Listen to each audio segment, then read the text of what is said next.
Hello guys, welcome to our channel. జీలకర్ర, తర్వాత నేనైతే 3 స్పూన్స్ ఆయిల్ పోస్తున్నా.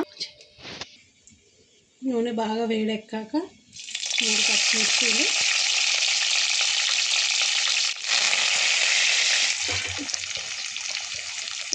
కొంచెం వేగుతుంటే 1 స్పూను సాజీర, నేను 3 ఉల్లిపాయలు సన్నగా తరిగి పెట్టుకున్నా. నేను ఉప్పు వేసుకున్నా. ఉప్పు వేస్తే కొంచెము నూనె ఉల్లిపాయ అనేది బాగా మెత్తగా ఉడికిపోతుంది. ఇంకా 1 స్పూన్ అల్లం వెల్లుల్లి పేస్ట్, ఫ్రెష్గా దంచుకున్న అల్లం వెల్లుల్లి పేస్ట్, 1/2 స్పూన్ పసుపు, 2 బాగా మిక్స్ చేసుకుందాం. బాగా సన్నగా తరిగి పెట్టుకున్న టమాటాని వేసుకున్నాయి.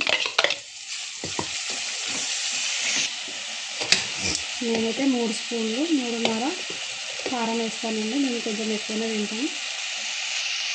బాగా కలుపుకోవాలి.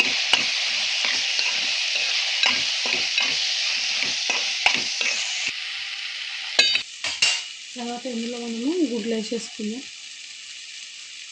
గుడ్లు ఇప్పుడు వేస్తే గుడ్లకు మంచి మసాలా పడుతుంది.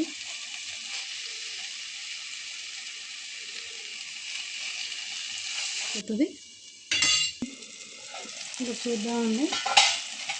2 మినిట్స్ తర్వాత కొంచెం టమాటా దగ్గర ఉడికిపోయింది.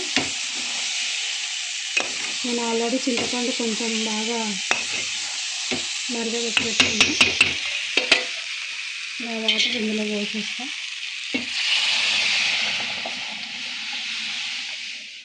పోసాక బియ్యం పొడి, 1 టీ గ్లాస్ నీళ్ళు వాటర్ పోసుకొని బాగా కలుపుకోండి. జీలకర్ర, మెంతులు, ధనియాల పొడి ఇప్పటిదాకా పొడి చేసి పెట్టుకున్నాం కదా, అవి మరిగేటప్పుడు వేసేసి మనం కలిపి పెట్టుకున్న